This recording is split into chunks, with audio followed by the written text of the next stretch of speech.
Today we make the final push in getting the chickens out to the sheep paddock.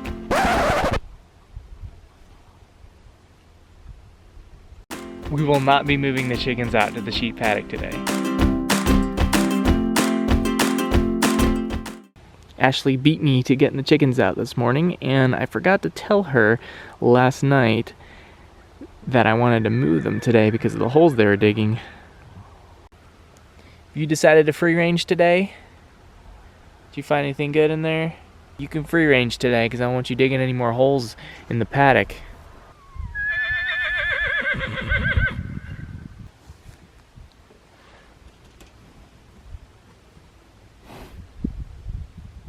Do I smell like sheep?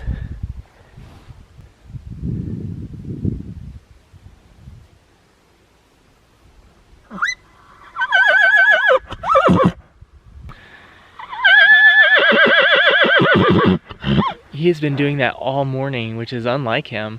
I hardly ever hear them, but he's been just freaking out this morning, and normally there's two of them. I don't know much about horses, but I think he's upset because the other one's gone. Our neighbor must have took him for a ride. It's okay, buddy. They'll be back.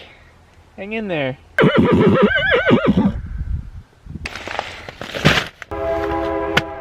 It's time for some more chicken feed.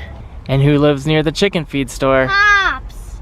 Alright, you want to go see Pops? Yes. Let's go.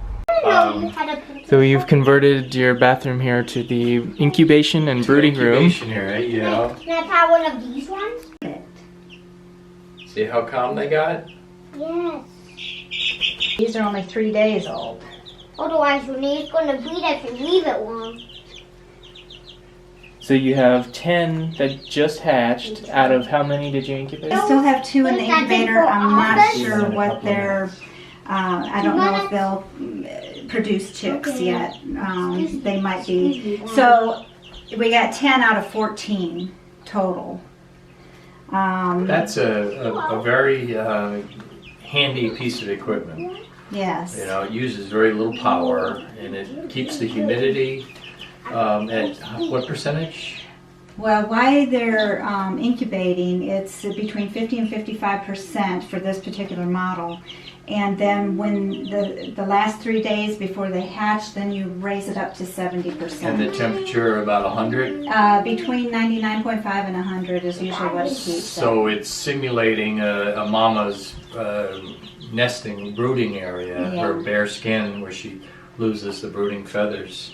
So it's got the warmth and the contact, and it rolls the egg very, very slowly. Yes, we have an egg always turner. turning. This is Little Giant by MillerMig.com. Yeah, it's Yes. American made, and it was what, about $100? And they're nice and warm, just like they would be if they had their mama sitting on them. Mama sits on her chicks at night to keep them warm. She puts them under her wings. And sit on them. Yeah, kind of like a blanket when you take a nap. Do you want to go see the other chicks? How many chicks do you have down here? Daddy, Daddy. Stop, Chicks? Daddy. I have 10. 10, and these were naturally hatched. Yeah, these are all hatched from a mama hen, not the incubator. There's a boy stick. Well, yeah, just hold on to that, and that'll keep the geese away.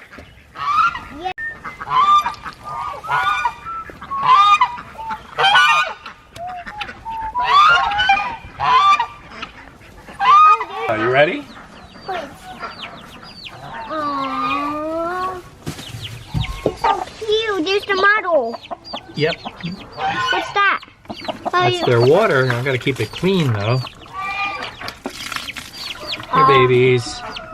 They like to put dirt in everything they do. Now come with me. You want to see a baby duck? There's a solar cell here, and during the day they'll charge, and then at night when they sense, there's a little sensor down here, it senses darkness, this thing will start to strobe flash, and it's supposed to help keep rodents away, predators. People typically put them on their fences. So we've got a series of these, about 8 of them that we're using, and so far they seem to be fairly successful. Where do you have them positioned? Well, we have them to the entrance to the coop areas. We have them up on the roof line. We were hoping to keep the owl from coming in, but it didn't deter the owl a little. So now we put one in the back on the fence post back there. You see them on there? Those are Brussels sprouts. And each plant will give you about 2 dozen, about 24 of them. And then you can cut them and they'll grow even more. So you can keep getting them right until there's hard freezes. Want to get that one, please? Sure. They're a little hard yet. Whoa. Oh. Thank you, sir. We don't want these to go to waste, do we? How many beehives do you have now? We have 2 colonies. Come on, Pop. This is a very small starter colony from a swarm split. And the other one's up there by the corn patch. They're 2 years old now, or almost 2 years old. And they're really thriving. We probably have about 40 pounds of honey in there. Oh yeah, yeah, that's gonna be gold. Oh, there's a frog right there. You see it? Oh, what? Hey, Can I see it?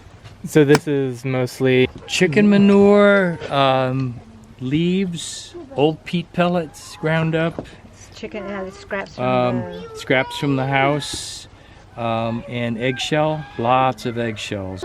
Coffee grounds is probably the biggest ingredient, so rich in nutrients from South American soils. Look how rich it is inside. yeah. It's got a little bit of eggshell. I wish I had put them through the blender first. All right, bye-bye. Did you have a nice time at Pops? Yes. Did you like seeing the chicks? Yes.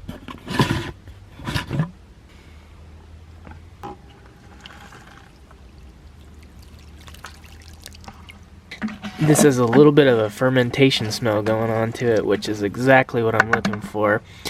So I'm gonna leave this in here, go ahead and dump in my new feed that we got and mix it all together. And since I have some in here that will be fermented already, it'll help get the fermentation for the new grain started.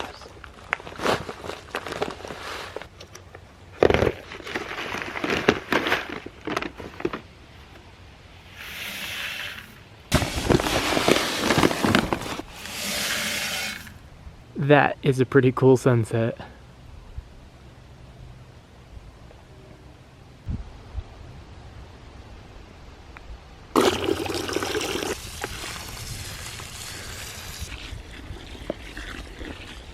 A few weeks ago, we put plastic up over our garden because it was cold at night. And surprisingly, this week it's been a little warm.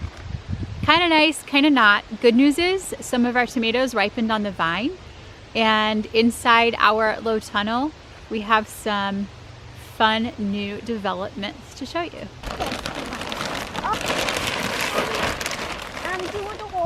This is kale, and the kale is doing pretty well. I don't see any lettuce germinating.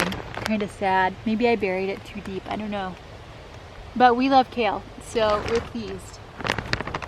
A number of our tomatoes are ripening. These are the glacier tomatoes, and this one actually sort of came back from the dead. We had a frost on June 15th, kind of late in the season. Probably one of the reasons we're not getting a lot of tomatoes, and these are doing really well. I kind of ate some off the vine yesterday. What we're going to do tomorrow, because it should be cold tomorrow night, is put the plastic back up and just hold out hope that we might get a few more ripening on the vine. If we don't, we know that we can ripen them in boxes. But for now, we're going to take these inside and eat them with our dinner.